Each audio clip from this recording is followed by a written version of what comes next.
ಕರ್ನಾಟಕದ 2ನೇ ಹಂತದ ಲೋಕಸಭಾ ಮತದಾನ ನಾಳೆ ಆರಂಭಗೊಂಡು ಅಂತ ಹೇಳ್ಬೋದು. ಸದ್ಯ ಈಗ ಹುಬ್ಬಳ್ಳಿಯ ಲ್ಯಾಮಿಂಗ್ಟನ್ ಸ್ಕೂಲ್ನಲ್ಲಿ ಮಸ್ಟರಿಂಗ್ ಕಾರ್ಯ ನಡೀತಕ್ಕಂಥದ್ದು ನಾವು ದೃಶ್ಯದಲ್ಲಿ ಈಗ ಸದ್ಯ ನಿಮಗೆ ತೋರಿಸ್ತಾ ಹೋಗ್ತೀವಿ ಯಾವ ರೀತಿ ಮಸ್ಟರಿಂಗ್ ಕಾರ್ಯ ನಡೀತಾ ಇದೆ ಅಂತದ್ದು. ಈಗ ಶಾಲೆ ಹತ್ತ ಲ್ಯಾಮಿಂಗ್ಟನ್ ಶಾಲೆ ಹತ್ತ ಏನು ಸಿಬ್ಬಂದಿಗಳು ಆಗಮಿಸ್ತಾ ಇದ್ದಾರೆ. ಏನು ಅವರಿಗೆ ಯಾವ ಏನು ಕ್ಷೇತ್ರಗಳಲ್ಲಿ ಏನು ನಿಯೋಜನೆ ಮಾಡಿರ್ತಾರೆ ಸಿಬ್ಬಂದಿಗಳನ್ನ ಅಲ್ಲಿ ವಿವಿಪ್ಯಾಟ್ಗಳನ್ನ ತೆಗೆದುಕೊಂಡು ಹೋಗುವಂಥ ಕೆಲಸವನ್ನ ಮಾಡ್ತಾ ಇದ್ದಾರೆ ಅಂತ ಹೇಳ್ಬೋದು. ಒಟ್ಟು ಏನಂತಂದ್ರೆ ಧಾರವಾಡ ಲೋಕಸಭಾ ಕ್ಷೇತ್ರಕ್ಕೆ 8 ವಿಧಾನಸಭಾ ಕ್ಷೇತ್ರಗಳು ಬರ್ತವೆ. ಅದರಲ್ಲಿ ಏನು ಹಾವೇರಿ ಜಿಲ್ಲೆ ಶಿಗ್ಗಾಂವಿ ಕೂಡ ಒಂದಂತ ಹೇಳ್ಬೋದು. ಸದ್ಯ ಈಗಾಗಲೇ ಒಟ್ಟು 1901 ಮತಗಟ್ಟೆಗಳನ್ನು ಸ್ಥಾಪನೆ ಮಾಡತಕ್ಕಂಥದ್ದು. ಸದ್ಯ ಸಿಬ್ಬಂದಿಗಳಿಗೆ ಈಗಾಗಲೇ 4602 ಬ್ಯಾಲೆಟ್, 2429 ಕಂಟ್ರೋಲ್ ಯೂನಿಟ್ ಹಾಗೂ 2559 ವಿವಿಪ್ಯಾಟ್ಗಳನ್ನ ವಿತರಣೆ ಮಾಡಲಿಕ್ಕೆ ಈಗಾಗಲೇ ಸಿದ್ಧತೆ ನಡೆಸ್ತಾ ಇರುವಂಥದ್ದು. ಚುನಾವಣೆ ಕಾರ್ಯಕ್ಕೆ ಈಗಾಗಲೇ 200 KSRTC ಬಸ್ಗಳನ್ನ, 65 ಕ್ರೂಸರ್ಗಳು ಹಾಗೂ 110 ಮ್ಯಾಕ್ಸಿ ಕ್ಯಾಬ್ ವ್ಯವಸ್ಥೆಗಳನ್ನ ಮಾಡ್ತಾರೆ ಅಂತ ಹೇಳ್ಬೋದು. ಸದ್ಯ 935 PROಗಳು, ಆಮೇಲೆ 1935 APR, 3870 POಗಳು, 346 MOಗಳ ಸಿಬ್ಬಂದಿಗಳನ್ನ ನಿಯೋಜನೆ ಮಾಡಿದ್ದಾರೆ. ಒಟ್ಟು ಏನಂತಂದ್ರೆ 8086 ಚುನಾವಣೆ ಕರ್ತವ್ಯಕ್ಕೆ ಈಗಾಗಲೇ ಸಿಬ್ಬಂದಿಗಳನ್ನ ನಿಯೋಜನೆ ಮಾಡಿದಂತ ಮಸ್ಟರಿಂಗ್ ಕೇಂದ್ರಗಳ ಬಳಿ ಈಗಾಗಲೇ ಪೊಲೀಸ್ ಬಿಗಿ ಬಂದೋಬಸ್ತ್ ಕೂಡ ಮಾಡಿದ್ದಾರೆ. ನಮ್ಮ ಜೊತೆ ಈಗ ಚುನಾವಣೆ ಅಧಿಕಾರಿಗಳಂತ ಈಶ್ವರ್ ಉಳ್ಳಾಗಡ್ಡಿ ಅವರು ಕೂಡ ಇದ್ದಾರೆ. ಅವ್ರನ್ನು ಕೂಡ ಮಾತಾಡ್ಸೋಣ. ಸರ್, ಇವತ್ತು ಮಸ್ಟರಿಂಗ್ ಕಾರ್ಯಗಳಲ್ಲಿ ಯಾವ ರೀತಿ ಸಿದ್ಧತೆಗಳು ನಡೆಸ್ತಿದ್ದೀರಿ? ಎಷ್ಟು ಸಿಬ್ಬಂದಿಗಳು ಆಗಮಿಸಿದ್ದಾರೆ? ಯಾವ ರೀತಿ ಎಲ್ಲ ವಿವಿಪ್ಯಾಟ್ಗಳನ್ನ ಹಂಚಿಕೆ ಮಾಡಿ ಯಾವುದೇ ರೀತಿ ತೊಂದರೆ ಆಗಲಿ ಅಂತ ಕ್ರಮ ಕೈಗೊಂಡಿದ್ದಾರೆ ಅಂತ ಹೇಳಿ?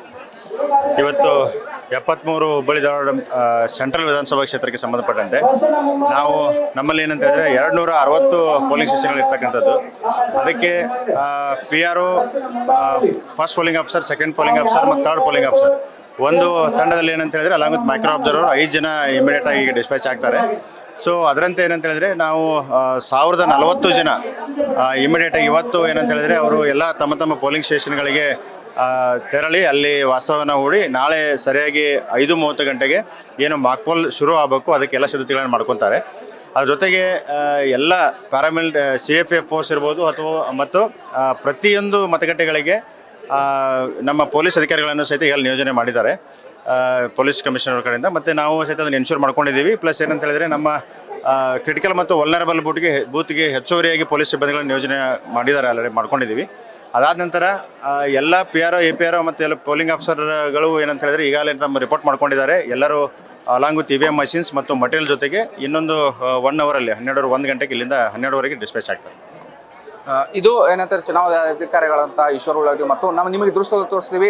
ಪೊಲೀಸ್ ಸಿಬ್ಬಂದಿ ಕೂಡ ಅದೇ ರೀತಿ ನಿಯೋಜನೆ ಮಾಡಿದ್ದಾರೆ.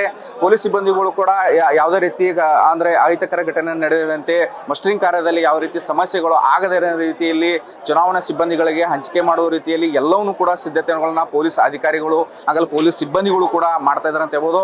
ಅದೇ ರೀತಿ ಸಾಕಷ್ಟು ಬಸ್ಗಳು ಕೂಡ ನಿಯೋಜನೆ ಮಾಡಿದ್ದಾರೆ ಅಂತ ಹೇಳ್ಬೋದು. ಈಗ ಸದ್ಯ ಏನಂದ್ರೆ ಮಸ್ಟರಿಂಗ್ ಕಾರ್ಯದ ಶಾಲೆ ಹತ್ತ ಬಸ್ಗಳು ಕೂಡ ಬಂದು ನಿಂತಿದ್ದಾವೆ, ಸಾಕಷ್ಟು ಗಳು ಇದಾವೆ. ಯಾಕಂದ್ರೆ ಇಲ್ಲಿಂದ ವಿವಿಪ್ಯಾಟ್ಗಳನ್ನು ತೆಗೆದುಕೊಂಡು ಹೋಗಲಿ ಅವರಿಗೆ ಅನುಕೂಲ ಆಗುವಂತ ರೀತಿಯಲ್ಲಿ ಜಿಲ್ಲಾಧಿಕಾರಿಗಳು ಎಲ್ಲ ರೀತಿಯ ವ್ಯವಸ್ಥೆಯನ್ನು ಕೂಡ ಈಗಾಗಲೇ ಮಾಡಿದ್ದಾರೆ.